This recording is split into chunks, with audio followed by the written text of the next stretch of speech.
In recent years, Landline's brought you many stories about what people believe robotics and drones can do for agriculture.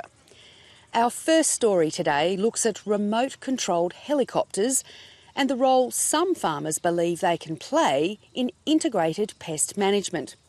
It started with strawberries and is already moving into other crops, as John Taylor reports.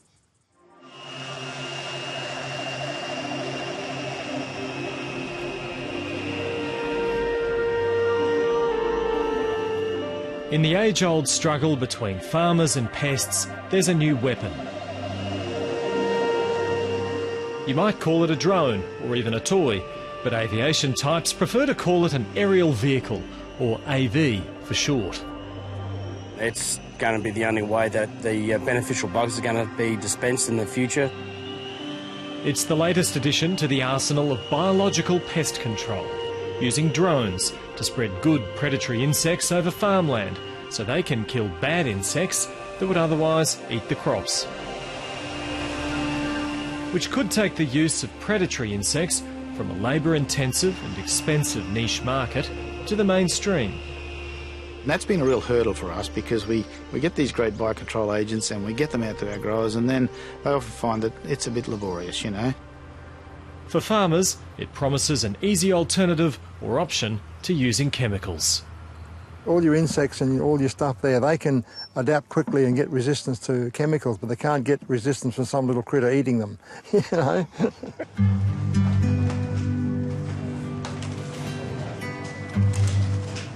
Quality is everything at this strawberry operation at Belmere, north of Brisbane. Taste and See, a joint venture between two families, has about 2.5 million plants producing strawberries. Years ago we were big, but a lot more bigger players come to the strawberry industry over the last 4 or 5 years in southeast Queensland. The season's winding down now, but there are no shortcuts, even though things move fast. The fruit packed here can be on a shelf in Coles in Melbourne in less than 3 days. Any problems can be instantly traced to the particular packer, field, row and person who picked it. But nice lush plants with fruit aren't just attractive to people. So what eats strawberries, Murph? Ducks, crows, hares, everything eats strawberries. But this is what we use for the ducks, this strobe light here. So it's a random light that comes on through the night. And then, of course, there are insects that can damage and ultimately kill the plants. Well, especially Heliothis, cluster caterpillar early in the season, but one of our biggest things that we struggle with is two-spotted mite. Two-spotted mite are very hard to kill when they get established in the crop, and they do a heap of damage. And what are the ways that you can deal with the mite? Well, you can use chemicals, which is a harsh way. You've got to use pretty hard chemicals, and we try to refrain from that. So probably 15, 18 years ago, we started introducing predatory mites. The small town of Mundubbera in country Queensland is home to an insectary where entomologist Dan Papacek and his staff from the aptly named Bugs for Bugs rear predatory insects. Native species or well and truly naturalised. If you have a look in this tray here, you'll see what we've got. Look at that. That's beautiful, isn't it? So these are just fly larvae, or maggots if you like. There's a bit of sand there and there. And we'll harvest those today and then allow them to pupate. The truth is that all pests have natural enemies, and that's just part of nature. You know, we find that things are kept in check by natural means, and our goal is to try to improve the growers' opportunities to use as natural means as possible to manage their pest problems. In order to rear good insects, they first have to breed the pests, in this case, flies. In order to breed wasps that will go on to kill flies on farms. And so these are used for producing a little parasitic wasp that we can release.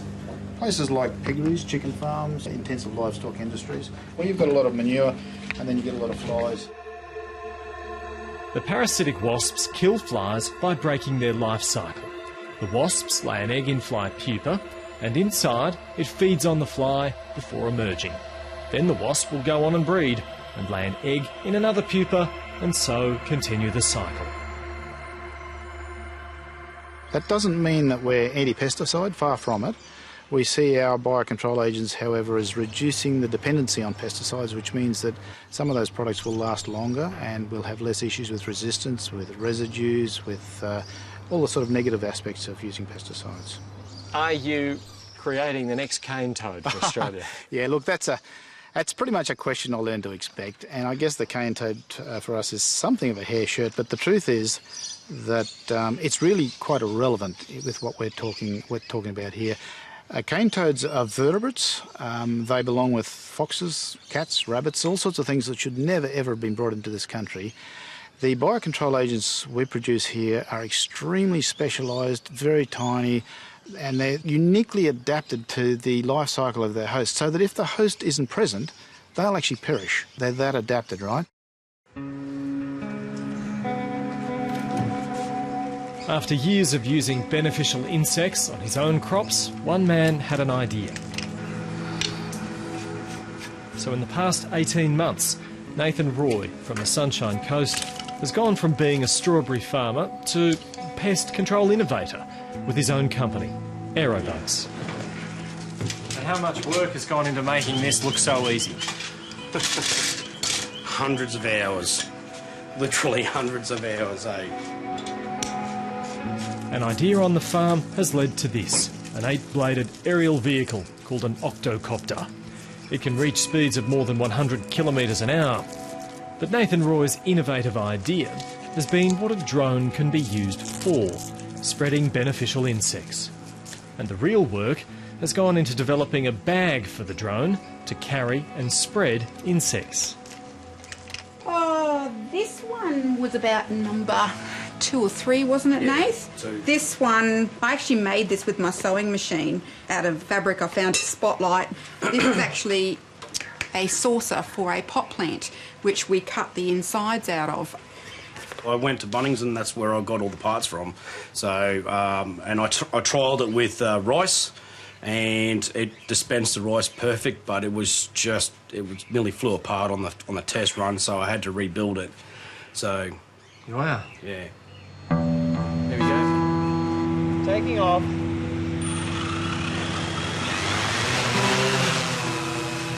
A lot of patents and proprietary secrets later, can-do country people have a machine, but no farm. Why'd you get out of strawberry farming? There's a lot of strawberries grown in Australia, and we're actually a small farm compared to other farms, so it wasn't commercially viable to continue to farm strawberries. Just the margins too tight? Yes.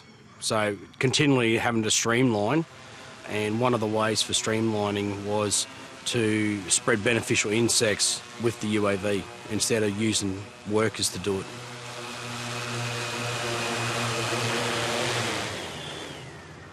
Has it been easier or harder than you thought it would be? No, it's been quite difficult. The hard part is getting all the licensing together. That's been probably the hardest part of all.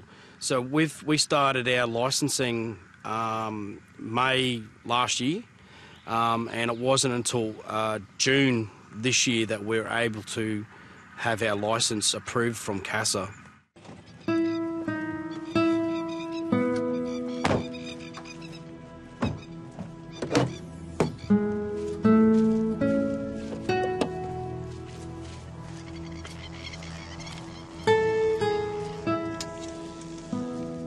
This year, Nathan and his colleague Glenn began trialling their work on Merv Shifke's farm. He said, oh, we could put these things out with the drone. So we said, yeah, we'll give it a go. So this year we started with them, putting them out with the drone. So what did you have here, Nathan? This is the vermiculite. This is what we use for the medium to spread the bugs with. And why do you use this?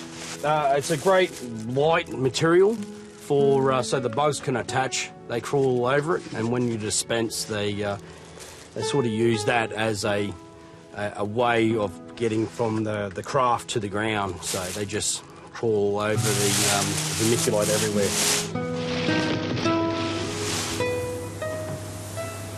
The next thing is to add the predatory insects. That's the insects that we get from the insectary. So that's Bacillus there. And how many are in there? Approximate 50,000.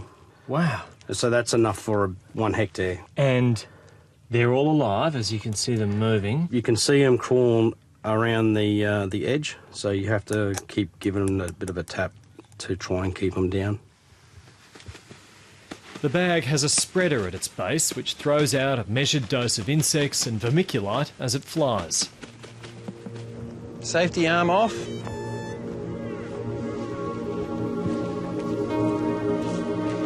Arming. Taking off.